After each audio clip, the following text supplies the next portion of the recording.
que é estar nas mãos do oleiro? O que é que isso significa? Lembramos aqui de quando o profeta Jeremias foi convidado por Deus para sair do sossego do seu lar, sair da sua acomodação, sair do lugar onde ele estava tão tranquilo e ir até a casa do oleiro. Deus chama Jeremias e diz: vem, Jeremias, desce até a casa do oleiro, porque lá eu terei uma mensagem para você, uma mensagem para o meu povo que será dada através de você. Jeremias larga o conforto do seu lar, anda um pouco, chega até a casa do oleiro e está lá aquele oleiro fazendo um belo vaso de barro.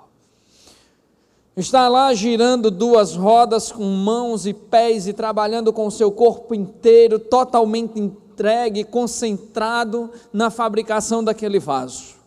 Jeremias passa a admirar aquele trabalho, mas de uma hora para outra, sem se saber exatamente o porquê, aquele vaso se desmancha na mão do oleiro. E aquele vaso que estava ficando tão bonito se quebra ali, mas o oleiro imediatamente pega aquele barro de novo, aquela massa pronta, amassa e refaz e começa a girar novamente a roda. E em instantes aparece um novo vaso nas mãos do oleiro. E aí Deus diz a Jeremias: olha, Jeremias, assim eu posso fazer com o meu povo. Um povo que se destrói no seu próprio pecado, um povo que se destrói na sua própria conduta errada, um povo que se destrói caminhando por lugares errados, eu posso pegar esse povo e reconstruir. Significado de estar na mão do oleiro tem a ver com entender que, embora nós não sejamos dignos, que embora nós sejamos pecadores, que embora nós possamos até ter tido uma vida desgovernada, uma vida desenfreada no passado, ou até agora mesmo, significa que você pode estar na mão do oleiro, e ele pode lhe reconstruir, e fazer de você um vaso ainda mais belo do que o vaso que você era antigamente. Estar nas mãos do oleiro significa entregar-se para poder ser transformado, para ser restaurado, para ser melhor do que era, para ser uma nova pessoa. Nas pregações anteriores, nós falamos vários aspectos sobre ser um vaso nas mãos do oleiro. Na primeira pregação nós falamos sobre ter a consciência de que eu não sou Deus. E falávamos ali sobre o excesso de autoconfiança. Entender que nós não temos o controle de todas as coisas. Entender que nós somos frágeis. Quando nós pensamos que temos o controle de todas as coisas, a vida vem e nos mostra que não é bem assim. Estar nas mãos do oleiro é entender que o controle está nas mãos do Senhor. E que nós não precisamos nem podemos agir de outra maneira. Mas se nós entendemos que eu não sou Deus, se nós entendemos que nós não somos Deus, nós precisamos entender também que existe um Deus que me ama. Existe um Deus que me ama. Eu não sou Deus, mas existe um Deus que me ama.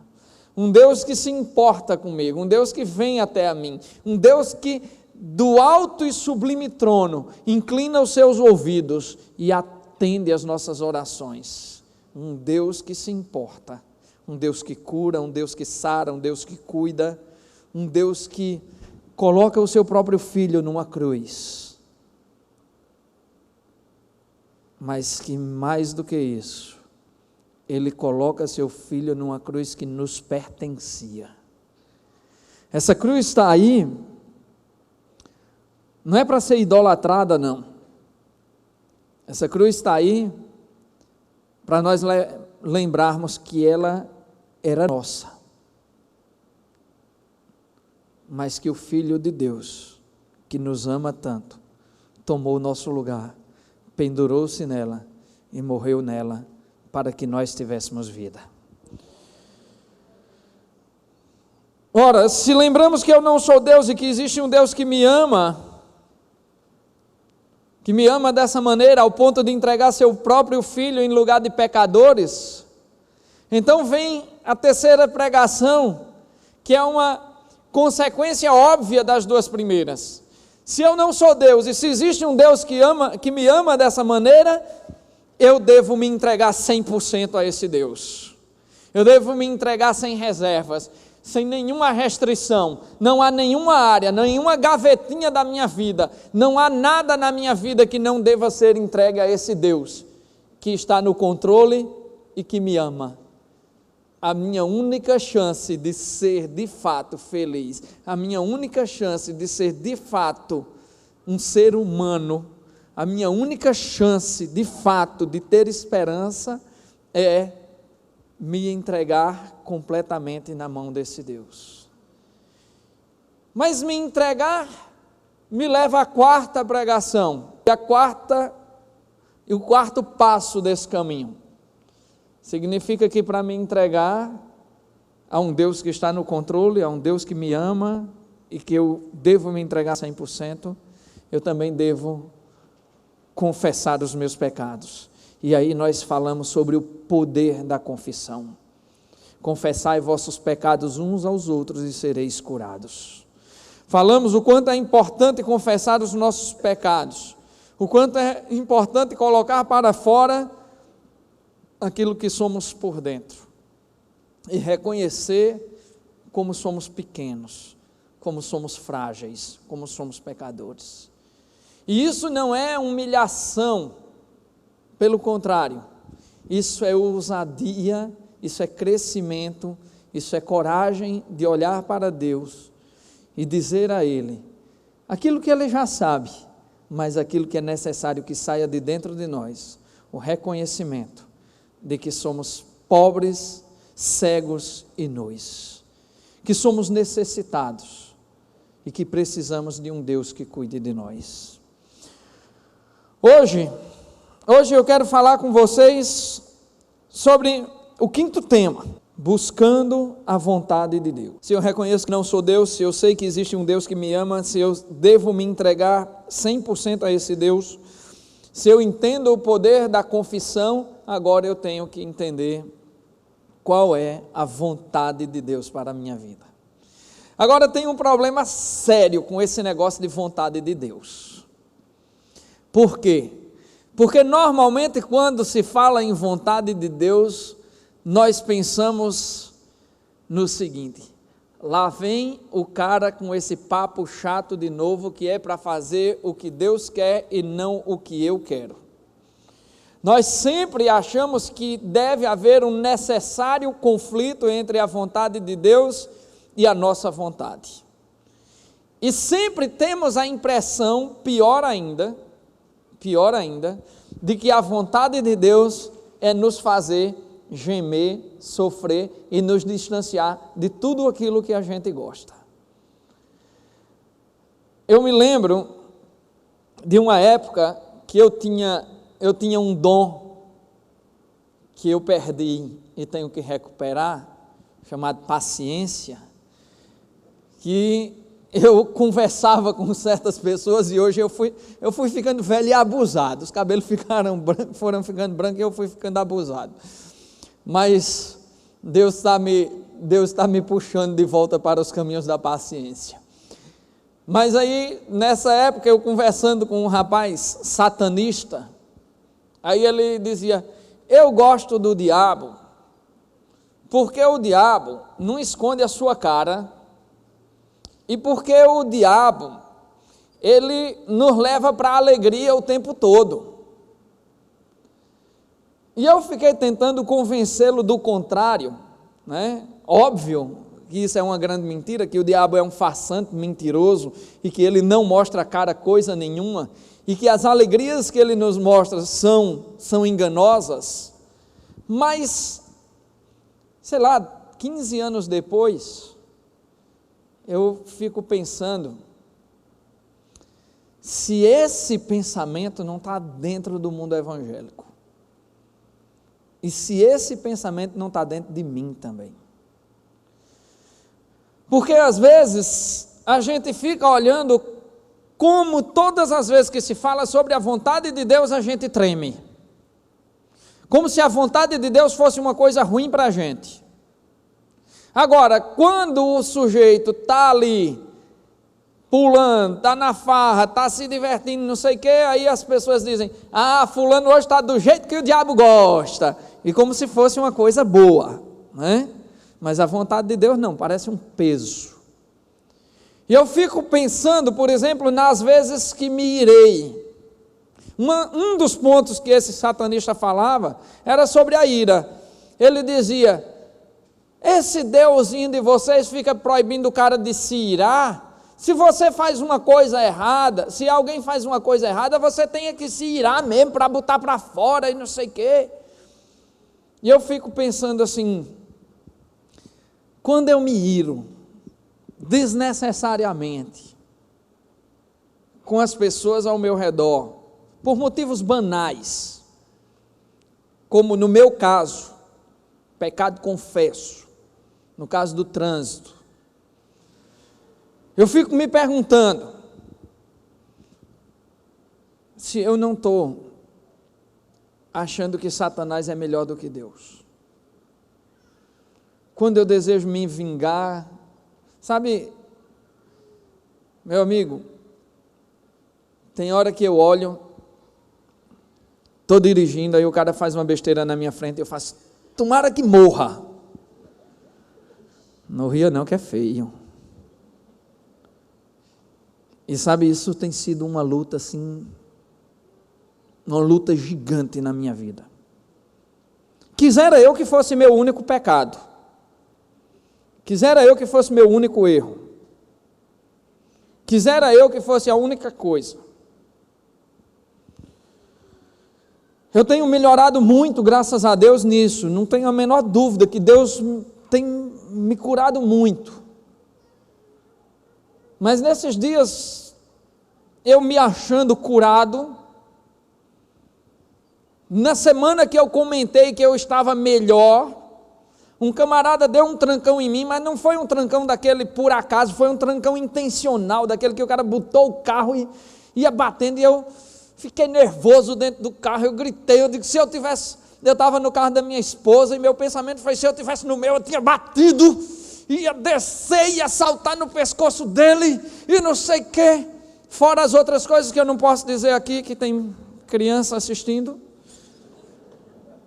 Aí, passa uns 20 minutos ainda me tremendo de raiva, e chega depois eu digo, meu Deus, não foi para isso que tu me criaste, não foi para isso que tu me fizeste, não é isso que eu me tornei, que é o teu projeto, a tua vontade é outra para mim, e é melhor do que essa minha ira, é melhor do que essa minha raiva, é melhor do que esse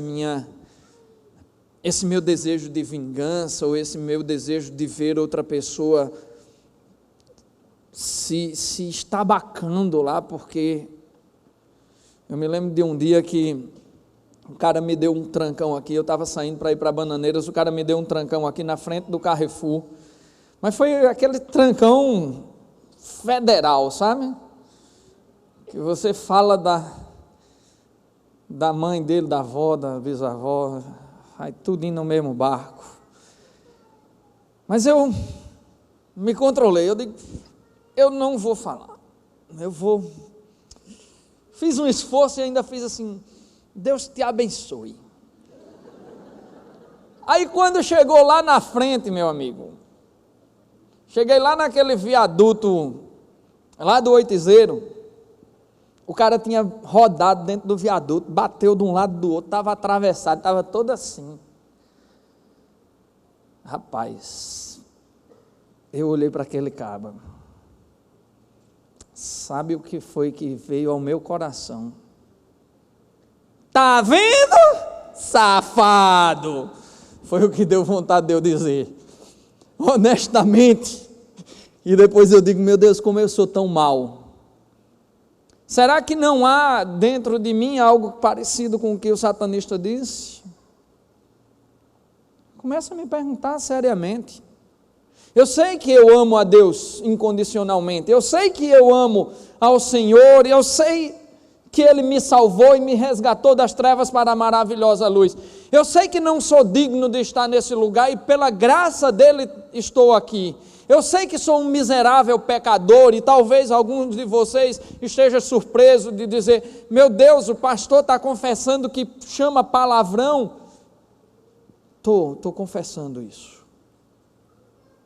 Que da forma mais errada, mais estúpida, mais cretina, eu digo coisas que eu não deveria. Eu estou confessando que não tenho dignidade nenhuma para estar aqui. E confessando que a única razão de estar aqui é a graça de Deus que me coloca. E sem motivo. E sem nenhum motivo. Sem nenhuma razão aparente. Apenas pela graça. E talvez alguns de vocês saiam decepcionados. Como uma vez um irmão olhou para mim e disse: eu não admito que o meu pastor possa fazer essas coisas. Eu disse: você tem razão, meu irmão. Por isso que eu tenho consciência de que eu não sou digno de ser o seu pastor. Não sou digno. Não há nada em mim que me faça digno de estar aqui. A não ser uma coisa: a dignidade que foi conquistada por Cristo na cruz. Aquilo que Ele conquistou por mim e por vocês na cruz. Não por mérito meu, mas por mérito exclusivo dEle. Quando eu olho para a minha vida e sei que eu passo por essas coisas, eu sei que quando eu sou pecador e quando me entrego aos meus piores desejos, aí sim, minha vontade vai estar contra a vontade de Deus. Aí sim, eu vou entender que a vontade de Deus pode ser um tormento para a minha vida, mas sabe por quê? Não porque ela não seja boa, é porque quem não presta sou eu. Porque quem não presta sou eu.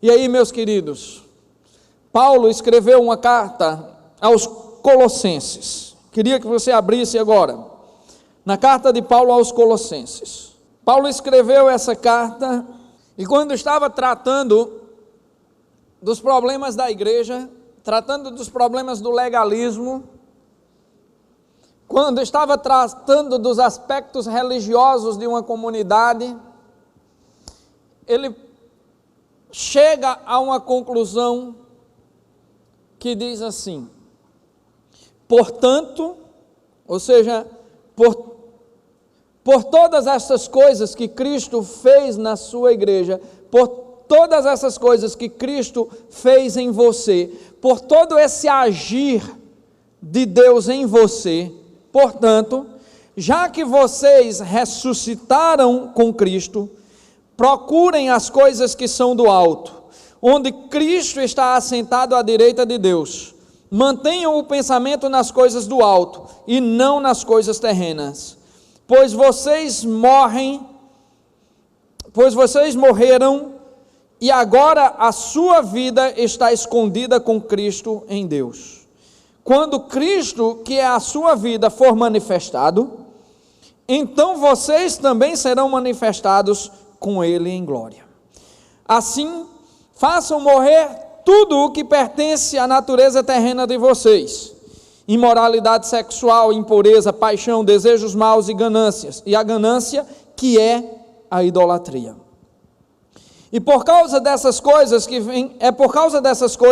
que vem a ira de Deus sobre os que vivem na desobediência, as quais vocês praticaram no passado, quando costumavam viver nelas. Mas agora, abandonem todas essas coisas: ira, indignação, maldade, maledicência e linguagem indecente no falar. Não mintam uns aos outros, visto que vocês já se despiram do velho homem com as suas práticas e se revestiram do novo, o qual está sendo renovado em conhecimento à imagem do seu Criador. Nessa nova vida, já não há diferença entre grego e judeu, circunciso e incircunciso, bárbaro e cita, escravo e livre, mas Cristo é tudo e está em todos. Portanto, como povo escolhido de Deus, santo e amado, revistam-se de profunda compaixão, bondade, humildade, mansidão e paciência, suportem-se uns aos outros e perdoem as queixas que tiverem uns contra os outros. Perdoem como o Senhor lhes perdoou. Acima de tudo, porém, revistam-se do amor, que é o elo perfeito. Que a paz de Cristo seja o juiz em seu coração, visto que vocês foram chamados para viver em paz, como membros de um só corpo, e sejam agradecidos. Habite ricamente em vocês a palavra de Cristo. Ensinem, aconselhem-se uns aos outros, com toda a sabedoria, e cantem salmos, hinos, cânticos espirituais com gratidão a Deus em seu coração. Tudo o que fizerem, seja em palavra, seja em ação, façam-no em nome do Senhor Jesus, dando por meio dele graças a Deus Pai. Esse trecho da palavra, Paulo começa a nos direcionar para conhecer a vontade de Deus, e não só conhecer, mas praticar a vontade de Deus. Encontrar essa vontade de Deus não significa de maneira alguma buscar um conflito entre o que nós somos e o que Deus quer que sejamos. Pelo contrário, ao invés de um conflito, Paulo sugere que nós façamos convergir a vontade de Deus com a nossa. A primeira lição que eu quero tirar desse texto aqui é que buscar a vontade de Deus significa, em primeiro lugar, viver de maneira consistente com a obra de Cristo em nossas vidas. Quando Paulo diz assim: portanto, já que vocês ressuscitaram com Cristo, olha qual é a condicionante que ele coloca aí, a condicionante não, qual é a posição que ele nos coloca aqui. Vocês que foram ressuscitados com Cristo, certo? Já que vocês foram ressuscitados com Cristo, procurem as coisas que são do alto, onde Cristo está assentado à direita de Deus. Em Efésios, Paulo diz que nós estávamos mortos em nossos delitos. Aqui ele volta a usar essa figura. Pedro nos diz, lá na sua primeira carta, que nós estávamos nas trevas e fomos trazidos para a maravilhosa luz. Frequentemente nós encontramos textos na Bíblia que mostram que nós estávamos perdidos, estávamos mortos, estávamos no fundo de um poço, estávamos em algum lugar terrível, passando por vales, e Deus nos eleva. Mas aqui especificamente, Paulo diz: ora, vocês já tiveram uma experiência com Cristo, vocês foram ressuscitados com Cristo, vocês ressuscitaram com Cristo, então coloquem seu pensamento, coloquem a sua consciência, coloquem as suas ações em algo que esteja ligado a esse Cristo. Aqui Paulo nos apresenta Cristo não apenas como o objeto da nossa fé, um objeto distante da nossa fé, mas ele nos coloca Cristo como fonte da nossa vida. Se ressuscitaram é porque estavam mortos. Se estavam mortos e hoje estão vivos, vocês devem isso a Cristo. E se devem isso a Cristo, reconheçam isso e ajam e pensem e liguem os seus pensamentos às coisas da eternidade. É o que Paulo está dizendo aqui. Eu tenho falado aqui porque creio que esse é um assunto recorrente no Evangelho na nossa época. A ocupação que nós temos do nosso tempo, abandonando a Deus, abandonando a família, abandonando as coisas mais importantes e valorizando sempre trabalho, dinheiro e conquistas particulares e pessoais. Tenho falado recorrentemente nisso, mas não consigo ler a Bíblia sem pensar na forma como nós nos desviamos do que é eterno para nos agarrar ao que é passageiro. Paulo diz: mantenha o pensamento nas coisas do alto e não nas coisas terrenas, pois vocês morreram e agora sua vida está escondida com Cristo em Deus. Quando Cristo, que é a sua vida, for manifestado, então vocês também serão manifestados com Ele em glória.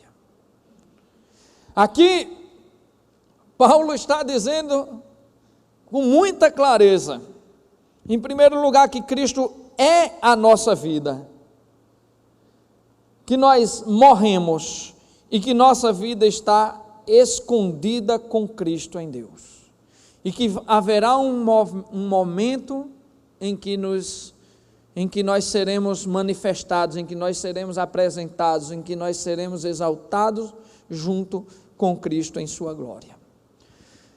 Meus amados, olhem ao nosso redor, pensem apenas numa coisa, naquilo que você tem medo. Pense nos seus medos agora. E talvez muitos de vocês tenham dito: eu tenho medo de ser assaltado, tenho medo de ser sequestrado, eu tenho medo de ser roubado, eu tenho medo de ser assassinado por uma pessoa que nem me conhece, por um cara que quer tomar minhas coisas e acaba me matando. Aí por isso nós nos trancamos em condomínios e colocamos cercas elétricas em nossas casas e contratamos vigilância e fazemos, da nossa casa uma verdadeira prisão, uma verdadeira fortaleza. Nossos filhos não saem mais para brincar na praia, não saem mais para se divertir nos clubes, nossos apartamentos têm de tudo ali dentro para que eles não saiam debaixo do nosso olhar. A nossa insegurança é geral. E eu não vou dizer que nós não tenhamos motivos para isso, mas eu vou dizer que o desligamento entre o homem e Deus é o motivo para isso. Quando nós nos afastamos como humanidade inteira da vontade de Deus, aí vem a presença de todas essas dores, de todos esses medos e de tudo o que vivemos hoje. Quando nós nos desligamos lá no Éden da vontade perfeita de Deus, do projeto original de Deus, quando nós nos desligamos daquilo para o qual Deus nos criou, nós nos tornamos esse projeto imperfeito, medroso e assustado. E por causa do medo nós fazemos muitas coisas. Por causa do medo, por exemplo, nós deixamos de ter compaixão. Por causa do medo, nós deixamos de ter misericórdia. Por causa do medo, nós deixamos de amar. Por causa do medo, nós deixamos de ser completamente humanos. Porque é por causa do medo que quando um garoto pede esmola no sinal, eu subo o vidro do meu carro. Porque é por causa do medo que muitos casais têm se destruído e brigado com medo de traição, com falta de confiança um no outro. É por causa do medo que as pessoas estão se ferindo o tempo inteiro e não conseguem se relacionar bem uns com os outros.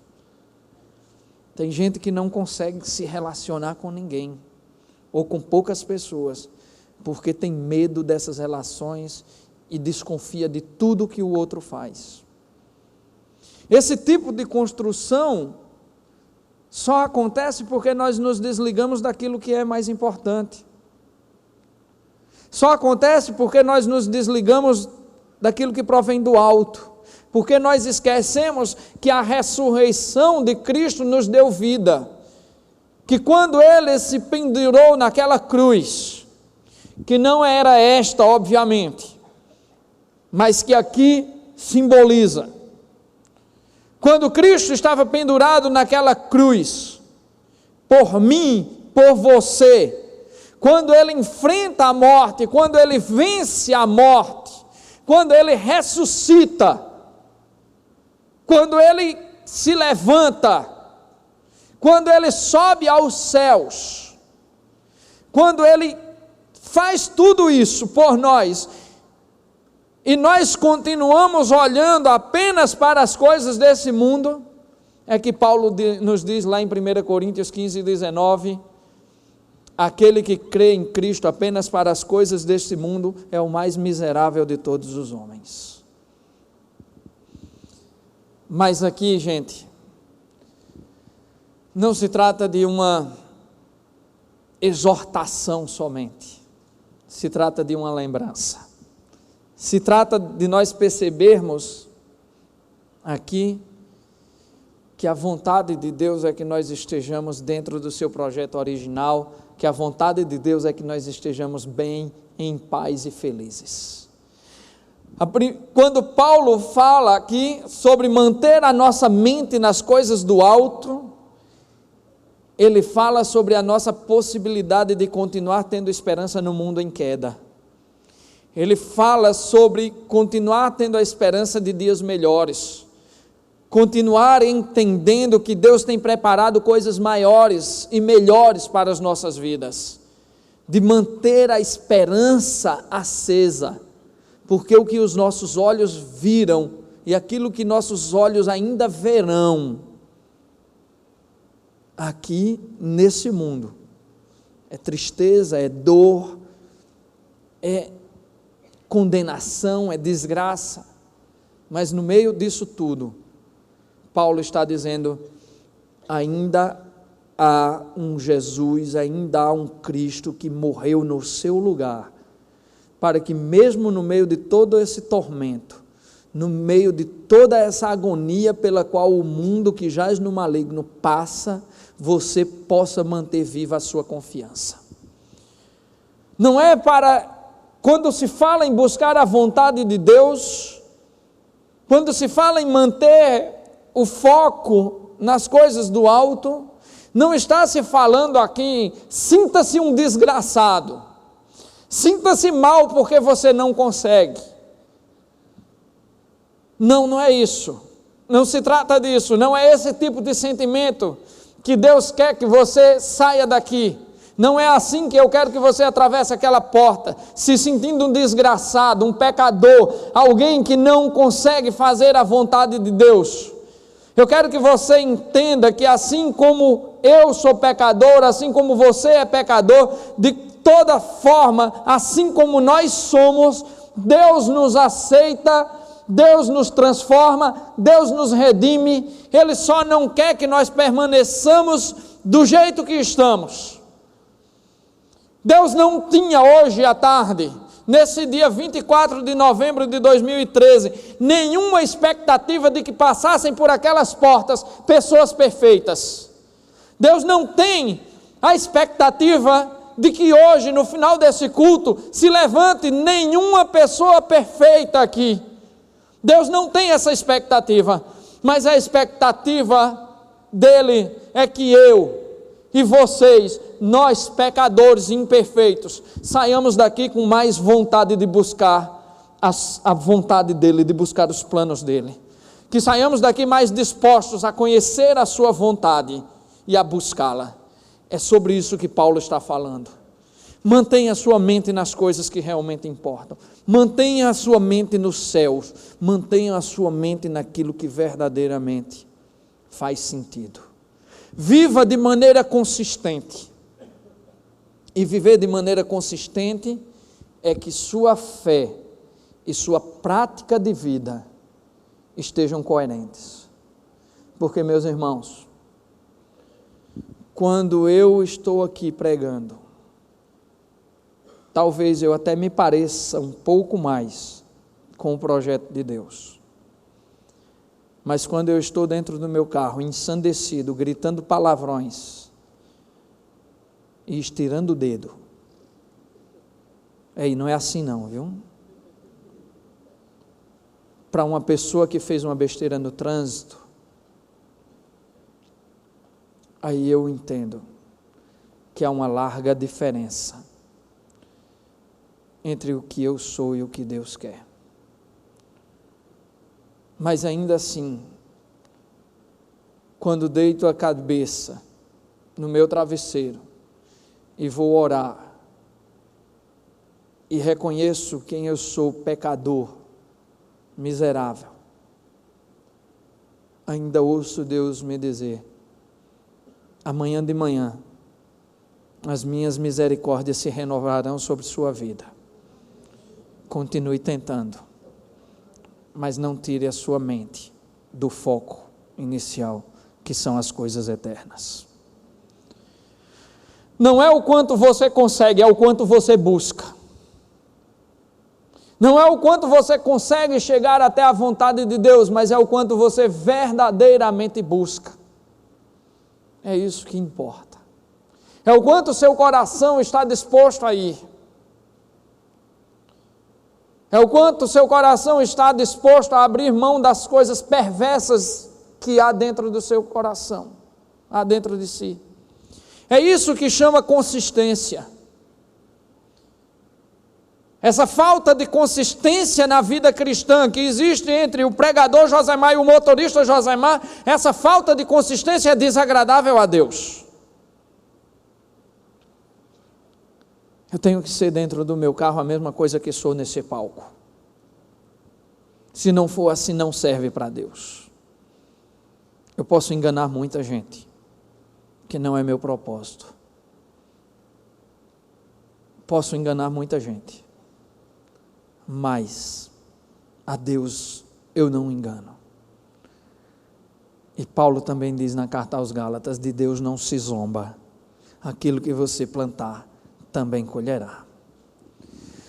E aí, diante disso, sabendo que o que importa é essa busca, sabendo que o que importa é essa tentativa, Paulo continua a sua carta dizendo assim: assim façam morrer tudo que pertence à natureza terrena de vocês: imoralidade sexual, impureza, paixão, desejos maus e a ganância, que é idolatria.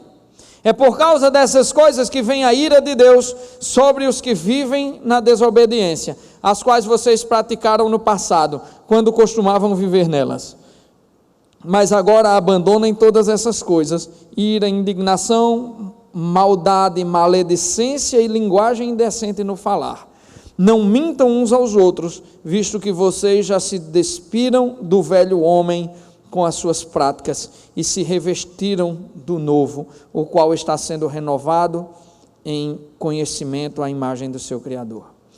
Nessa nova vida já não há diferença entre grego e judeu, circunciso e incircunciso, bárbaro e cita, escravo e livre, mas Cristo é tudo e está em todos.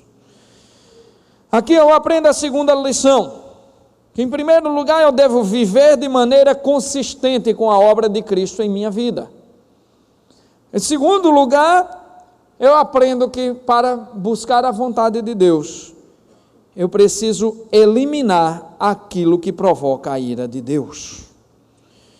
E aquilo que provoca a ira de Deus são nossas paixões, a nossa natureza terrena. Imoralidade sexual, impureza, paixão, desejos maus e a ganância, que é a idolatria. Essas ações são postas como ações que provocam a ira de Deus. E aqui, gente, é engraçado como nós temos a mania de colocar a culpa dos nossos erros em outras pessoas e às vezes no próprio Deus, né? Eu gosto daquele filme de Jim Carrey, O Todo-Poderoso, que ele fica colocando a culpa de tudo o que acontece na vida dele em Deus, mas ele não compreende que na realidade tudo o que estava acontecendo é porque ele não sabia lidar com o bem que Deus havia lhe dado.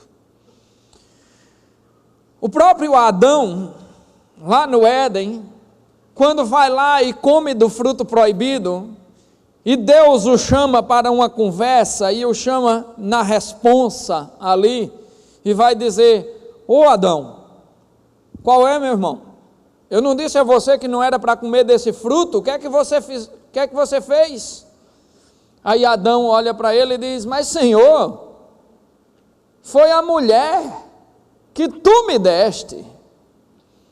Em última escala, Adão estava colocando a culpa do pecado no próprio Deus. Ele não se reservou só a culpa a Eva. Ele podia ter dito, não, foi essa mulher aqui.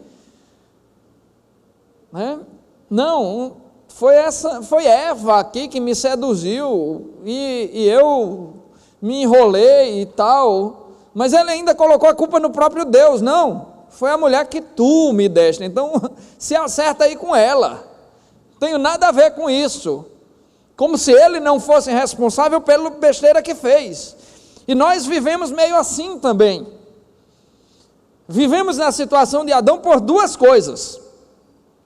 Uma, porque a tentação de Adão não foi fraca não, meu amigo. Ele foi tentado pela Miss Universo da época dele. Era a mulher mais bonita do mundo. Não era não, Eva? O cabo chegou simplesmente a Miss Universo e foi lá, vem meu bem, come aqui a frutinha, né? Foi tentador. Mas nós vivemos nessa situação também, porque o mundo nos encanta com muitas coisas que nós nem nos damos conta. E oferece muitas facilidades que nós nem nos damos conta. Quando ele fala aqui sobre imoralidade sexual, por exemplo, eu lembro de como era a história de imoralidade sexual na minha adolescência. Eu, para ter acesso, por exemplo, a uma revistinha pornô, eu tinha que ir numa banca, aí tinha que entrar todo desconfiado, começava olhando o gibi, ia para as revistas de carro, e olhava para ver se o cara era simpático, aí eu dizia, será que esse cara vai me vender, será que não vai, e não sei o que, aí pegava assim, olhava e corria, aí às vezes o cara fazia, não, você é de menor, não pode, eu saía de lá morrendo de vergonha e tal, e às vezes o caba safado me vendia. Mas hoje, meu amigo, é só me trancar dentro do meu quarto, é só acessar do meu celular, é só acessar de qualquer canto, está fácil, de mão beijada, entregue. Mas não é culpa da internet, não é culpa da mulher que tu me deste, Senhor, é culpa minha, quando eu erro. Os meus vícios são culpa minha, os meus vícios são culpa minha. Tem uma coisa que eu tenho que falar aqui a pedido, a amiga minha me pediu, pastor, fale, quando estiver falando nisso, falando em pecado, em vício, fale no vício de videogame.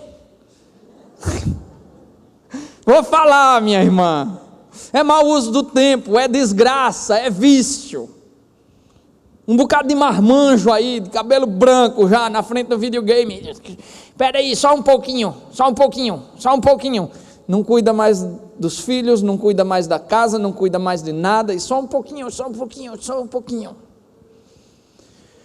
O mundo vai nos oferecendo de bandeja coisas bonitas, que parecem que não tem nada a ver. Aliás, já dizia o pastor Brito, que nada a ver é uma citação do diabo, né? Quando a gente diz isso não tem nada a ver, a gente está citando o próprio diabo, isso não tem nada a ver. E aí a gente se envolve nessas coisas como Adão se envolveu lá com a beleza de Eva. Mas Deus disse, não, Adão, a responsabilidade é tua. É tua. E aqui Paulo nos chama para fazer morrer todas essas coisas.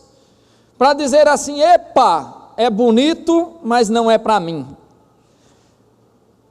Paulo nos chama para exercer a verdadeira liberdade, como lá em 1 Coríntios 5, quando ele diz que todas as coisas me são lícitas, mas nem todas me convêm, que todas as coisas me são lícitas, mas não serei dominado por nenhuma delas.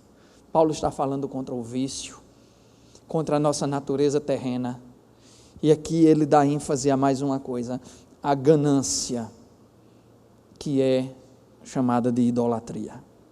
Idolatria é um dos piores pecados que se comete contra Deus. Em todos os pecados que Israel cometeu, nenhum foi punido tão severamente quanto a idolatria. E aqui Deus, através de Paulo, diz que a nossa ganância é idolatria. E aqui, gente, Quero fazer um parêntese bem rápido para dizer, com ganância, Paulo não quer dizer vontade de crescer. Com ganância, Paulo não quer dizer vontade de progredir. Não é isso, contra isso que a Bíblia fala. Mas com ganância, ele está se referindo à avareza, a colocar o seu trabalho, o seu dinheiro, os seus bens materiais à frente e acima de sua família, de seus relacionamentos, de sua igreja, do seu Deus principalmente. Paulo está falando aqui sobre pessoas que não conseguem mais viver a realidade dos relacionamentos, mas que são gananciosas, que não param de produzir e não se contentam com o que têm, mas querem avançar mais e mais, custe o que custar. E aí, gente, é muito louco ver isso. É muito louco porque nós nos acostumamos que o normal é nós deixarmos de lado todas as coisas para cuidar do nosso emprego e dos nossos afazeres, das nossas produções. Às vezes eu me preocupo muito com isso na universidade. Eu vejo colegas assim que são excepcionais pesquisadores e que normalmente não têm família. Normalmente não têm família. Não sei se meu amigo Davi concorda comigo, mas os melhores pesquisadores que eu conheci na universidade são pessoas sem família. São pessoas que se dedicaram tanto que eles não têm mais ninguém para abraçar no final do dia. E eu fico pensando, até onde isso vale a pena? Até onde esse custo tão pesado vale a pena? A ganância que Paulo fala é essa. Quando a gente perde o significado da vida real, perde aquela ligação que ele falou. E aí a gente cria elementos que nos separam de Deus. E Paulo diz que tudo isso provoca a ira de Deus. Tudo isso provoca a ira de Deus. Esse é o maior problema agora. É por causa dessas coisas que vem a ira de Deus sobre os que vivem na desobediência, as quais vocês praticaram no passado, quando costumavam viver nelas. Mas aí Paulo nos dá uma esperança grande, ele fala no passado. Ele fala no passado e mostra que Deus não se importa mais com isso. Que passou e passou. Aí vamos para o último ponto de hoje. Nos versículos 12 em diante ele diz: portanto, como povo escolhido de Deus, santo e amado, olha como nós somos definidos aqui, como povo escolhido de Deus, santo e amado, nós somos separados, mas somos amados por Deus. Revistam-se de profunda compaixão, bondade, humildade, mansidão e paciência. Suportem-se uns aos outros e perdoem as queixas que tiverem uns contra os outros. Perdoem como o Senhor lhes perdoou. Acima de tudo, porém, revistam-se do amor, que é o elo perfeito. Que a paz de Cristo seja o juiz em seu coração, visto que vocês foram chamados para viver em paz, como membros de um só corpo, e sejam agradecidos. Habite ricamente em vocês a palavra de Cristo. Ensinem e aconselhem-se uns aos outros com toda a sabedoria e cantem salmos, hinos, cânticos espirituais com gratidão a Deus em seu coração. Tudo o que fizerem, seja em palavras, seja em ação, façam-no em nome do Senhor Jesus, dando por meio dele graças a Deus Pai. Viver de maneira consistente com a obra de Cristo em nós é o primeiro ponto. Eliminar aquilo que provoca a ira de Deus sobre as nossas vidas é o segundo ponto. E o terceiro é dar efeito à ressurreição de Cristo em nossas vidas. O que é que eu chamo de dar efeito à ressurreição de Cristo em nossas vidas? É que, como nós notamos, Paulo começa falando sobre coisas que nós temos que fazer morrer, e depois ele começa falando sobre coisas que nós devemos colocar para fora, de dentro de nós para fora. Que coisas são essas? Profunda compaixão, bondade, humildade, mansidão e paciência, suportar uns aos outros, perdoar as queixas uns dos outros, perdoar como o Senhor lhes perdoou, e acima de tudo, amar, porque o amor é o vínculo da perfeição, ou é o perfeito vínculo que nos une. Aqui Paulo nos ensina a dar efeito à ressurreição de Cristo em nós. Ele começa nos falando aqui, ora, portanto, como vocês ressuscitaram com Cristo, e a partir desse portanto, tudo o que vem está ligado à ressurreição de Cristo. E se Cristo ressuscitou, e nós ressuscitamos com Ele, algo de bom também foi posto dentro de nós. Nós não somos pura maldade nesse aspecto, porque algo de bom Deus colocou dentro de nós. E aqui, se Paulo falou em matar aquilo que não presta em nossas vidas, ele fala em externar agora aquilo que foi posto por Deus dentro de nós. Então, em lugar da nossa ira, que o mundo conheça a nossa amabilidade. Em lugar do nossos ciúmes, que as nossas esposas conheçam o nosso amor. Em lugar da nossa ganância, que o mundo conheça a nossa piedade, a nossa compaixão. Em lugar do mal que nós vínhamos fazendo, que esse mundo conheça o bem que somos capazes de fazer. Paulo está sugerindo que matemos algumas coisas de nossa natureza terrena e que assumamos aquilo que a natureza divina colocou dentro de nós. Gente, essa pregação hoje é tão simples, porque ela é somente para dizer assim: ei, você quer conhecer a vontade de Deus? É muito fácil. Na realidade você já conhece. Apenas comece a praticá-la. Você sabe que todas essas coisas aqui são coisas do dia a dia. Você sabe que imoralidade sexual, que violência, que briga, você sabe que ganância, você sabe que vícios, você sabe que todas essas coisas te afastam de Deus. Você sabe. Nós sabemos. E quando eu falo sobre pecado aqui, eu falo porque entendo do negócio. Porque sou pecador. Talvez eu saiba falar muito mais sobre pecado do que santidade. Porque sou muito mais pecador do que santo. Mas se há uma coisa que eu aprendi também, é que para esses pecados, Deus nos deu algo maravilhoso, chamado Espírito Santo de Deus, que nos capacita a transformar todas aquelas ações do velho homem em novas ações. Aqui, meus queridos, quero que vocês percebam que há algo muito profundo, muito forte nesse texto que a gente terminou de ler, do versículo 12 ao 17.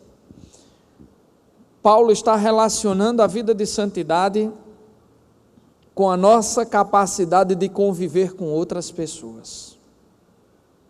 Olha o que é que ele diz para nós fazermos. Portanto, como povo escolhido de Deus, santo e amado, revistam-se de quê? Profunda compaixão. Eu vou ter compaixão de quem? De mim mesmo que não é. Bondade. Eu vou ser bom para quem? Para mim mesmo é que não é. Humildade. Eu vou ser humilde diante de quem? Vou bem ficar no espelho dizendo, eu sou humilde, ô coitadinho de mim. Né? Mansidão. Eu vou ser manso com quem? E paciência. Eu vou ser paciente com quem? Todas essas qualidades aqui, todas essas virtudes que Deus apresenta, elas são para ser utilizadas no exercício do relacionamento com o próximo. Todas essas virtudes têm a ver com a forma como nós agimos com as pessoas ao nosso redor. É com o outro que eu tenho que ter compaixão, é com o outro que eu tenho que ter bondade, é com o outro que eu tenho que ter paciência. Está vendo, meu amor? Brincadeira, ela é muito paciente, me aguenta. É com o outro que eu tenho que ter mansidão, é diante do outro que eu tenho que ter humildade. Cristo está falando sobre santidade nos relacionamentos. Cristo está falando sobre caráter, sobre uma vida íntegra.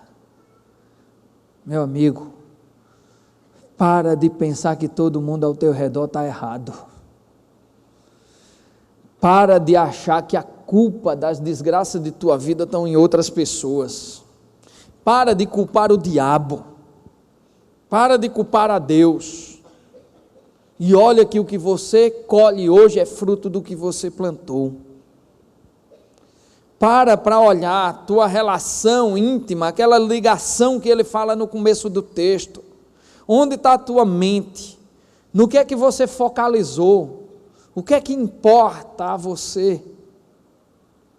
O que é que você está construindo? Quais os objetivos? Quais as razões? Para onde você pensa que vai? Repensa essa história. Porque buscar a vontade de Deus consiste em saber que eu não sou Deus. Consiste em entender que há um Deus que me ama. Que eu preciso me entregar 100% a esse Deus. Sabe? Mais do que isso, eu preciso confessar os meus pecados. Mas que essa entrega jamais será verdadeira e que isso jamais terá efeito real se eu não buscar a vontade de Deus, convertendo o meu caráter a esse Deus. Meus queridos, eu comecei dizendo que normalmente quando a gente fala em buscar a vontade de Deus, a gente já pensa numa lapada que vem nas nossas costas. Mas essa lapada só vem por uma razão, porque nós endurecemos os nossos corações. Hoje você pode levantar-se daqui e sair por aquela porta, pensando uma de duas coisas. Eu levei uma lapada de Deus. Ou sair daqui dizendo, eu estou alinhando a minha vontade com a vontade de Deus. Eu estou entendendo que o que Deus deseja, com tudo que Ele disse hoje através da sua palavra, tem a ver com a construção de uma vida mais feliz e de um mundo melhor. Eu estou entendendo que quem fala comigo através, não de Josemar, mas não necessariamente de Josemar, mas através da Bíblia, através da palavra escrita e santa do nosso Deus, que quem falou, que quem escreveu, que quem deixou isso para que nós estivéssemos lendo aqui hoje, é um Deus que está extremamente preocupado com o que nós somos e com o que nós seremos no futuro. É um Deus que está envolvido com sua vida. É um Deus que abriu o mar vermelho para que as pessoas caminhassem a pés enxutos. É um Deus que parou o sol para que Josué pudesse lutar e seu povo prevalecer. Quem está falando é um Deus que entrou na cova dos leões junto com Daniel e não o deixou sozinho lá. Quem está falando é um Deus que deu sonhos a José e que quando ele estava no fundo do poço o resgatou. Quem está falando é o Deus que ouviu a oração de Marta e Maria e ressuscitou Lázaro. Quem está falando é um Deus que se importa com você, um Deus que não tem limites para amar. Quem está dizendo que quer que você busque a vontade dEle, não é esse pobre pecador aqui de cima, mas é um Deus que se importa verdadeiramente com o seu futuro, com o seu presente e com tudo que você é. Mas é um Deus disposto a deixar o teu passado lá atrás, jogar no mar do esquecimento, como ele diz no livro do profeta Abacuque, que lançará no mar do esquecimento todos os nossos pecados. Esse Deus não está se importando com o que você fez até o momento que chegou aqui, mas Ele está se importando com quem você vai ser quando se levantar e sair daqui. E Ele está dizendo assim: a minha vontade é que você saia dos túmulos onde você se enterrou, que você saia dos poços que você mesmo cavou. A minha vontade é que você seja aquilo que eu projetei para você ser. A minha vontade é que você retorne ao projeto original, ao lugar santo, à presença do Deus Todo-Poderoso. Quem fala é um Deus que se importa. Quem fala é um Deus vivo. Quem fala é um Deus presente. Não é um Deus apenas para o futuro, é um Deus para o agora. Um agora que precisa ser mudado. Sabe, meus irmãos, eu posso até não conseguir, mas eu estou decidido que ao descer daqui, eu serei a cada segundo de minha vida um novo homem, e um homem que viverá cada dia mais perto de Deus. Sei que vou tropeçar, sei que vou errar, mas eu sei que nas minhas quedas, o meu Deus me levantará. E eu sei que a minha história com Deus é essa. A história de um homem que peca, um homem que erra, mas que precisa humilhar-se na presença do Redentor e saber que sem Ele eu nada conseguirei fazer. Enquanto a minha história for desse jeito, eu saberei que estarei nos caminhos certos. Mas quando eu esquecer, e que Deus ajude que eu, nem nenhum de vocês, nunca esqueça de manter fito os olhos nas coisas dos céus. Se isso acontecer, se eu cortar esse vínculo e começar a dar importância maior às coisas terrenas, aí tudo estará acabado. O meu caminho não depende dos meus acertos, depende das minhas buscas.